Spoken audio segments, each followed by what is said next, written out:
Hello, hello, hello. Shooting the Breeze, episode number 40, I believe. Let me go look. It's right in front of my face, but I decided not to even look. It is. We are here for Shooting the Breeze, episode number 40, 2024 NFL Week 2 predictions. Got a couple of wrestling notes, not a lot. One big wrestling note. We'll see what all we do in this episode of Shooting the Breeze. I will be playing Fall Guys because I hopped on here for literally a minute earlier today, and I got to win. Whether you can believe me or not, I recorded it. So I'm in the mood to play Fall Guys. We're going to do two things at once. Get a Shooting the Breeze episode done, play some Fall Guys. You can watch me play Fall Guys. I've said Fall Guys like 5 times in 30 seconds. So here we go. Obviously, the main point is to worry about the NFL predictions and talk about the NFL. Week 1. A very rough week 1 for AHS rules.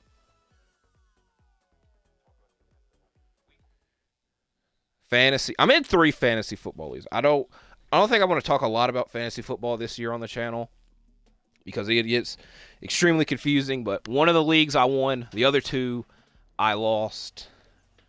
We'll see what goes from there. I say this time and time again in case it's a first time you're watching, but I'm a Packers fan. That week 1 is just something to make me worry the rest of the freaking year. And I've had almost a week to think about the whole thing, and I still can't wrap my head around the whole game in Brazil. I will say the Eagles aren't a bad team, so it's not like, oh, we lost to a bad team. So it's not like I look at it from that perspective, but I don't know anybody that thinks that field was in good condition. And so essentially, there's a great chance that my controller dies in this video because my batteries are low, which sucks. But back to the game in Brazil. I'm not going to blame that field for the injury that took place. It definitely probably is the leading cause, as we might get hit by this freaking rhinoceros. We didn't. We're right here. Oh boy. That could have been way worse. But moral of the story, if you're going to, I'm trying to watch my language, but I'm going to cuss right here. If you're going to, don't half-ass anything. If you're going to do something like the NFL going to Brazil, making a big deal of this game, don't half-ass it. Having that field, having it be a piece of crap and endangering players, ruining the game, like, it's not even just like one player. Like, at the end of the day, Jordan Love, that's the main topic at hand because he was the person that got injured out of it, but it's just like, there's a lot of players that end up on that field during, like, you got to protect the players, you know. I don't know if it was fun for fans to watch. So I think a lot of fans had fun watching it. I can't say that I am one of those, but it's just week 1. That is the whole mantra that I've been going on when I've been trying to observe all of this, whether it's fantasy, Packers, or even just the rest of the NFL. It's just week 1. There's some teams that their week 1 will define their season, and there's some teams that week 1 won't. So there's that. I don't know where this snowball is coming from, so I'm trying to get out of the way. Now, luckily, it's just 1 snowball. Most of the time, it is 2. So it should be slightly easier. So the first game to talk about is the game airing tonight, the first actual Thursday night football game. The Buffalo Bills at the Miami Dolphins. The Dolphins coming back to beat the Jaguars. Now, I will say, in my week 1 predictions, I was saying Cardinals-Bills will be a way closer game than people expect. And it was. And I like both sides. I don't really have a problem with either side, but I think I'm going to go with the Dolphins winning, mainly just because this game is at home. I don't have my pen in front of me yet, and I'm not trying to get knocked off before I move on to the next game. We got 4 seconds left. How many people were eliminated in this? Just one? We'll see in a second. All right. But I'm picking the Dolphins for this Thursday night game. They have a back-and-forth rivalry, which is a good thing. 2 people. Because I'm trying to think. Last season, that is a lie. Because I'm pretty sure the Bills definitely won in Week 18. And then the Dolphins are like going on a run and undefeated. And then they play the Bills and lost to them again. That game was at Buffalo. And then the year prior, I think, is the one where the Dolphins player punted the ball into his own player. And it was a close game. But I think the Dolphins won that game. So, actually, the Bills win a lot of these games, but the Dolphins keep it close. So, maybe this is going to be a tide turner, and the Dolphins win this. So, I already wrote it in pen, but I'm picking the Dolphins. Raiders at Ravens for the start of our Sunday games. Now, I will say this. I should have looked more into it, and maybe I'm just making something up. But I thought that I saw somewhere that they would have at least 4 games in the afternoon slate at all times. But on the NFL.com, the website, it only had 3 games. So maybe that was just a lie, which is a little bit upsetting. But that being said, there's 10 games going on in the early slate. Some are good. Some are not as good as the others. The first game to talk about is I don't know how to get out from behind this wall. Raiders at Ravens. I think a lot of people were overreacting to the Ravens on Thursday Night Football, considering they literally were playing the Super Bowl champs and the game went to the last possession. I don't think it is something to lose your mind about. The Raiders, on the other hand. Oh, come on, come on. No way. No way. No way.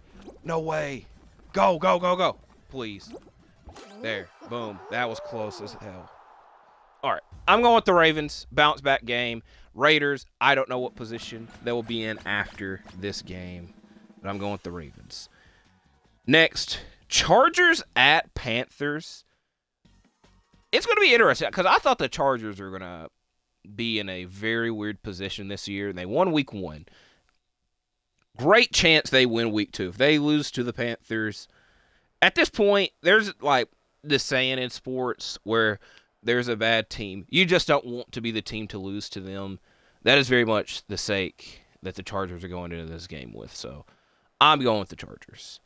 Saints at Cowboys. I think great chance that this is a back-and-forth game.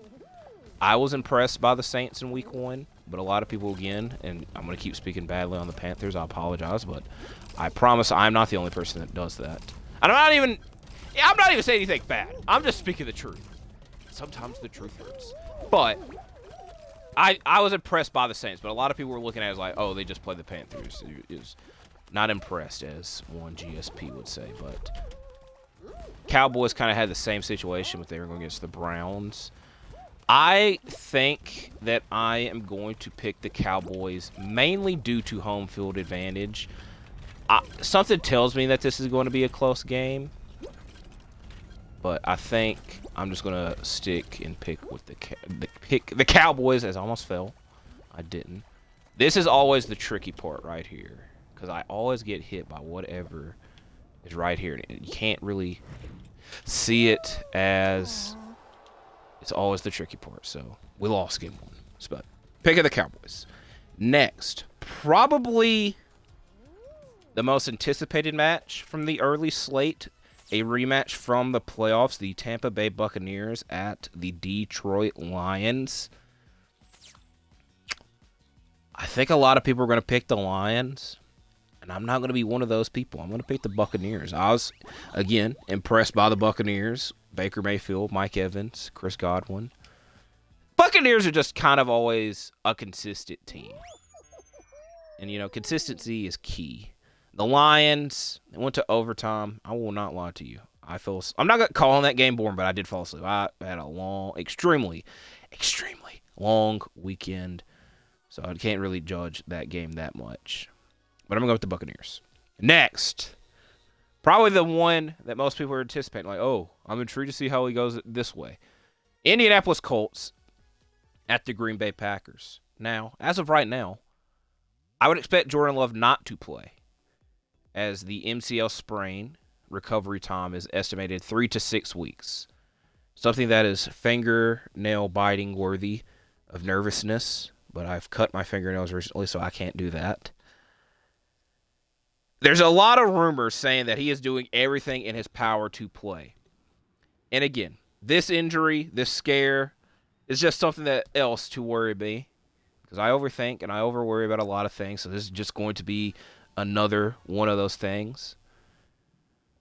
Now, the question y'all are probably wondering is like, oh, I wonder who he's going to pick in this game. I'm sticking with the Packers. Whether Jordan Love plays or not, I know that makes me sound a bit insane, but loyalty goes away. It just makes it a lot more difficult because we're playing the Colts, who are an extremely good team, but haven't found that consistency needed. So I'm going with the Packers. Will be an extremely difficult game, though. So we'll see how this goes and see how the rest of the freaking season goes for us. And I will say how I was like observing week 1 matchups for the Packers and to an extent the Eagles. I wasn't going to overreact to that game that much considering the location and the circumstances of it, because if you look at the other freaking 30 teams, nobody else is playing out of freaking America. I can't really say the same for the crappy field situation, but I'm going with the Packers. Cleveland Browns at Jacksonville Jaguars. This is this matchup. Whoever loses, this fan base should be worried. I'm not going to say should be worried, but worry will be provided. Criticism will be provided. A lot of that was already going Cleveland's way. And injuries piling up now does not help things. So hopefully everyone gets healthy. I think I'm going to go with the Jaguars. I feel a lot more things are on their side, on their favor. But like I said, whoever the losing team is, they're going to be 0-2. They're going to have more worry than they don't need. I'm not going to criticize them yet. I don't think I'm going to criticize for any team until something extremely crazy happens. So, I don't think... If it's week 2 and that happens, okay. But I don't really see that being the case. So the next game is the San Francisco 49ers at the Minnesota Vikings. I don't really want to predict this game. These are two teams I'm not going to say I got beef with, but, you know, I'm not wearing any freaking 49ers or Vikings gear. Even if it was free. I think the smart choice is just stick with the 49ers. The Vikings, I think a lot of people don't look as high on the Vikings this season because they are dealing with an extreme amount of injuries and their quarterback situation is still questionable. But I think the smart choice is just going to be the 49ers. And yes, I did pick against the 49ers last week anyways, even though probably shouldn't have. I didn't care. I still did it. Oh, no way! I barely freaking hit that. I knew it was going to send me flying, too. See, the first time around is when you're supposed to take your time. Because there's nobody there. Now, all these people were piling up. That one was on me because that was a terrible camera angle. Okay, I'm selling. I'm definitely sold. I definitely sold. I definitely sold. I definitely sold. Please quit hitting me. Because now we got to go fast. Are you kidding me? Okay. Bro, don't you come near me. There we go. Boom. Okay, this is... We're in a good spot. Good spot. Please do not. If you grab me, I swear. Okay. If that ball would have popped up, I would have snapped. Next game. Seattle Seahawks, who sometimes I say Seattle Supersonics. This time around, I came very close to it. But Seattle Seahawks at the New England Patriots. Do I go like crazy and go Patriots? Because obviously they had an impressive win over the Cincinnati Bengals, who I'll get to in a second. I don't think I've ever did this level. Bubbles will appear in different jump zones around the area. Jump into them, pop them. So I got to pop bubbles. Okay. I'm going to pick the Seahawks, and this is the one time I'll say it this week, if the Patriots won, I wouldn't be that surprised, But I don't feel that confident in picking them. So I'm going to stick with the Seahawks. The Seahawks are just, and I've said this several times, the Seahawks are just a consistent team. So we got 1. We got 2, 3, 4, 5, 6, 7. Got smacked in the mouth. 8. Oh, no. 9. I don't know. We got 9. Is there any over here? I don't see any. I don't see any over here. Okay. Oh, we got to get this golden one. We don't have to, but make things a little bit easier. I can't even see anything. 10. I don't know why this rolly thing wants to get in my way. I didn't even hit that one. 11, 12, 13. Oh, boy.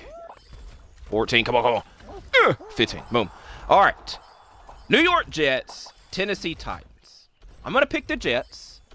Bounce back game. It was great to see Aaron Rodgers back out there. It was terrible to see him lose. I feel I am not as negative on the Titans as a lot of people are. I actually like a lot of their team. And it's just a lot of first-time situations for some of them on this team. Like, if you were to ask me, name a Titans rookie, I couldn't. I won't lie to you. But I like the Titans team, but I just don't think it's going to produce a lot of wins. At the worst, they might be like 10th, 11th. At the best, 10th, 11th seed. So if they made the playoffs, hey, I at least complimented you and believed in you. But I'm going to go with the Jets and hope that this is a bounce-back week for them. Giants at Commanders. I want to see the people that pick the Giants, and I want to ask them why they're picking the Giants. If they pick the Giants because of their defense, I can understand that. If they're picking it because of their offense, I definitely would question it. But with the Commanders, it's kind of the same thing. It's just they're not paying their quarterback nearly as much as the Giants are, and I know that Jaden Daniels is just a rookie. But I don't know if you want to crown him as better than Daniel Jones. And again, I'm not one to provide a lot of negativity, so I'm not going to get on the Daniel Jones slander, as most people would. But I'm going to pick the Commanders. Oh, yeah, we out. Oh, no, we're not. Okay, we do need to get right here.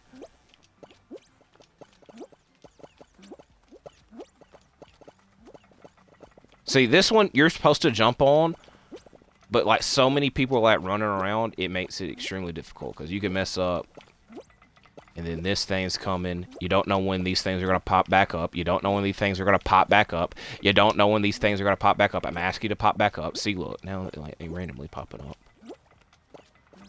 Oh, no. I messed up. Yep.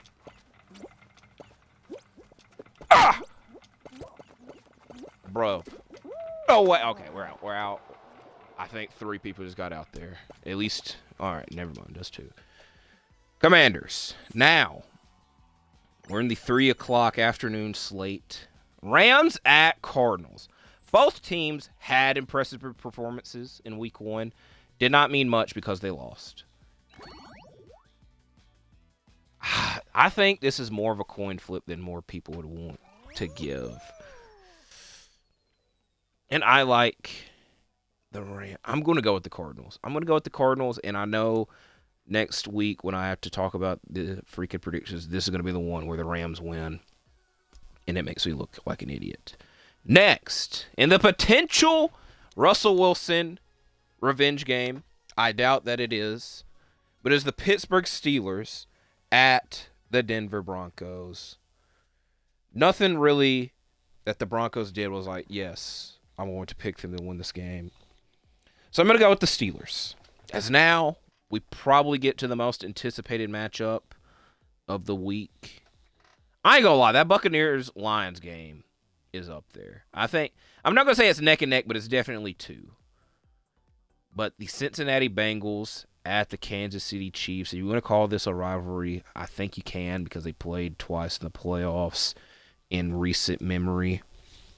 The Bengal, like I mentioned earlier, is like if this team loses, Warrior will be provided. That was already happening week 1. But the Bengals, the thing that I've had this thought process with, and it was even before the week 1 game, but it's just like non-football related issues are going to get in their way. And I'm not going to say that it's very simple to fix them, because if that was the case, I imagine they would have already did that. But, on paper and in years, they've been great football teams, when healthy. I'm going to pick the Chiefs.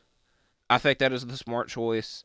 Again, this is going to be very much like that freaking Rams-Cardinals game. It's like the Chiefs seem like the obvious pick in this situation. Then we're going to get here next week, and the Bengals are going to win. And that'll be good on them. That will relieve a lot of stress.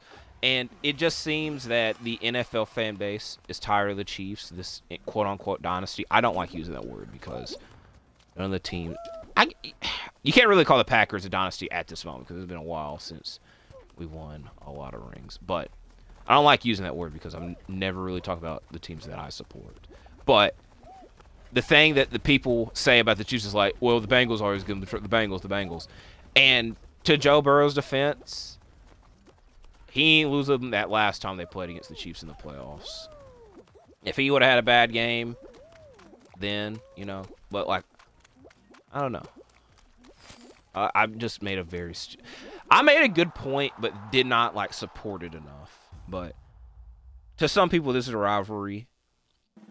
I think there needs to be a lot more spice and beef to make it a actual rivalry, and we need a playoff matchup this year, which I don't think that's out of the possibility. Granted, we got a long ways. We got freaking 17, 16 more weeks before then. But I'm going to go with the Chiefs. As now we get to the Sunday night football game, Chicago Bears at Houston Texans. I was so yes, come on Tennessee, come on Titans, please win this. That way I'm right about the Bears freaking prediction. And then I was wrong. I feel a lot more confident in the Texans and picking them and not having to worry about this, especially because this is at Houston. I don't know if home field advantage matters a lot. Sometimes it does, sometimes it doesn't. This game, I don't know if it will, but I'm still picking the Texans as the last game to talk about. Monday Night Football, Atlanta Falcons at the Philadelphia Eagles. The Eagles get to play. I also was talking about in that week 1 last week matchup that I don't know if they counted that Brazil game as a home game for anybody. I don't think I saw any Packers logos on the field. I think they were just straight up Eagles logos. So I don't know if they counted that as a home game for them. At some point in the season, it might matter. Right now, I don't know if it does or not. The Falcons are another team that if they lose, because they're 0-1 right now, they would lose this game, they'd be 0-2. The worry's going to come, the criticism's going to come a lot more than week 1, I guess I should say.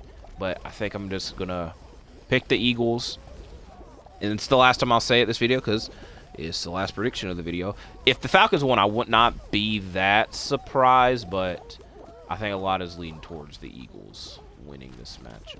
So that is my week 2 NFL predictions. We went 8 of 16 last week. I don't know if I said that off the rip. Not the start I was looking for, but it's at least 50%. I always look to get 50%. So what is this? Okay. I was looking to get revenge and ended up costing myself because I was trying to look up that person's name.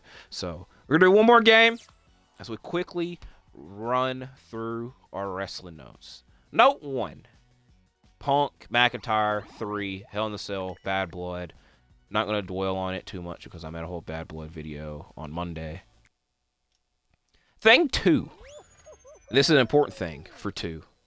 Raw for the rest of the year, the coming weeks, will be 2 hours. I don't know the exact start date, but at some point they're moving to 2 hours. I think that I saw that once they move to Netflix, it'll be back to 3 hours, which would make sense because they're not competing with Monday Night Football then. So hopefully I like watching wrestling. And I said this in a video when I was doing my Call of Duty WWE Warzone video. As a kid, if I was growing up in this era of wrestling, I'd be so excited because we get so much, every day of the week there's wrestling. Monday's Raw, Tuesday's NXT, Wednesday Dynamite, Thursday's ROH/Impact, Friday SmackDown, Rampage, Saturday Collision, Sunday most of the times pay-per-views. You got indie scenes, you got all this other stuff. As a kid, if I was watching wrestling during this time period, I'd be excited because it's wrestling every day. But I know that over the 12 years that we've had the 3-hour Raws, they've been mostly long and miserable, and we've wanted it to change back to 2.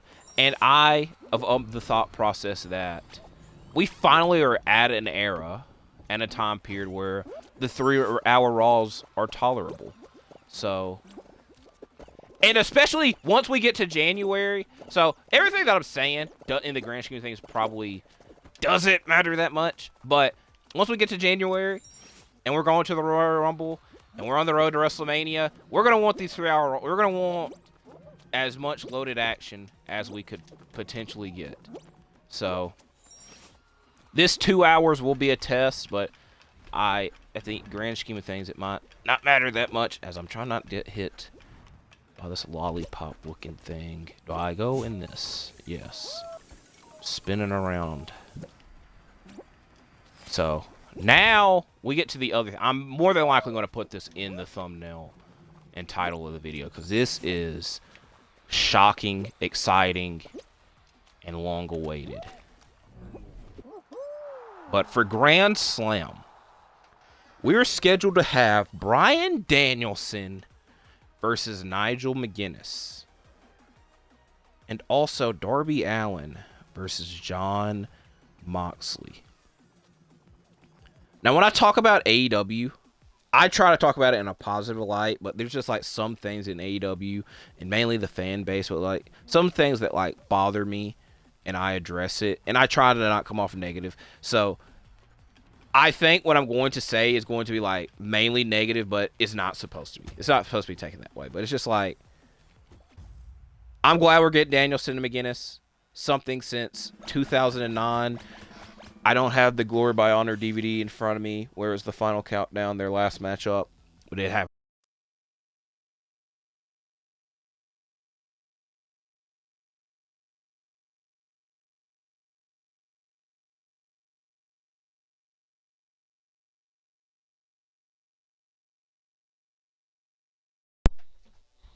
Hello, hello, hello, hello, hello, hello, hello,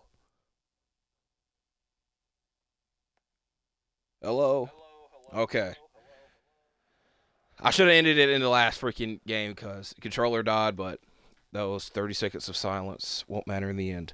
Danielson McGuiness. Very excited for that match. Moxley and Allin. They're matches that they've put on in the past. It has been a long time since we've seen these two compete. And they obviously have history with one another. So, obviously, it will be a great match. My issue, and I think it's the issue that a lot of fans have with this, is that this is like such a confusing setup to it that I think that they probably shouldn't have had Darby win that Battle Royal to get the #1 contendership. Or at least shouldn't have said, oh yeah, he's getting this #1 contender spot at at freaking Grand Slam. Because I do think at some point we will get Danielson and Darby for the world title. But I also think that we're going to get Danielson and Moxley probably before Danielson and Darby due to what happened at All Out. And I've said that I think for Danielson's title reign, they're going to have him face a lot of the people that have like beaten him in AEW as a bit of a redemption. So we saw that with Jack Perry at All Out. Danielson in AEW has not. I want a name. No way! It happened back-to-back games where I try to get vengeance and then get eliminated. Are you kidding me? That is a terrible way to end it. I'm doing one more. I'm doing freaking one more. Are you kidding me? I can do one more and then just freaking free ball. I'm excited. We're getting Danielson and McGuiness. The negative is extremely they kind of screwed Darby in the grand scheme thing. I think Darby is getting screwed. But I think, again, moral of the story, at some point we'll get Danielson and Darby. Right now, I will say, rather would have Danielson and McGuiness. You've already teased it. You already got the match graphic up. It's going to be in the thumbnail of this video. Now they're doing the thing where Danielson, if he's cleared, no, you got the match graphic. If you're gonna like announce something, you're selling tickets for it. Like I'm obviously not buying a ticket for it, but like you got it announced. Please don't take it away from us. Don't tease us, and then don't give us something that we want.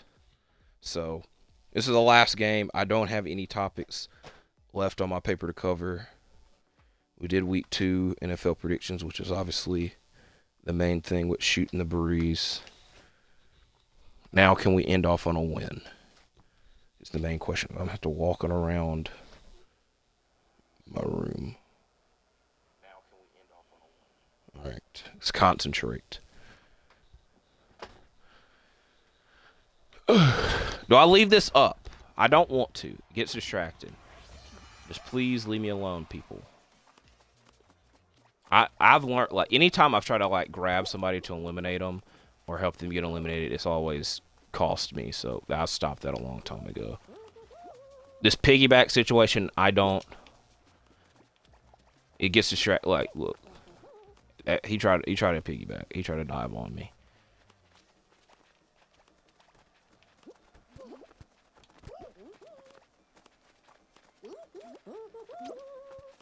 Look at SpongeBob. Oh, no. Almost got it. Is there anything else of note? I'm going to announce this. It might be a bit too early. It might not be. NBA videos. I've been slacking, but not really, because I've been planning on bringing NBA videos back in October once the season is closer. It's not an issue. It's only an issue to me. It won't be an issue to y'all. But last year, I answered the GM survey that came out, and I had a lot of fun doing that. That was a good video. I have no clue when that's going to come in. It normally comes out at the beginning of October. And the way that I've looked at my schedule, I'm trying to plan in advance. So hopefully the top NBA videos I'll do. GM survey answers, stand-in predictions, and award predictions, and the AHS awards, which the other thing is I'm trying to come up with an additional AHS award because I said that every year I plan on adding one. So as of right now, our NBA/AHS awards are the James Harden Award, the player that needs to change a team the most, the Phoenix Suns, the team that needs to make the most changes, the Ja Morant Award, aka the Comeback Player of the Year / player I'm looking forward to seeing the most, the Talen Horton-Tucker Award, or the most overrated. There was one more. What was the Bruce Brown Award, the off-season acquisition that will lead to the biggest change, which we need one more new award. So I'm trying to think that out for y'all.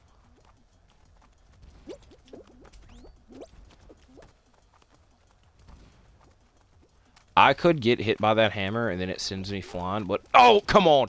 Oh, no. Don't.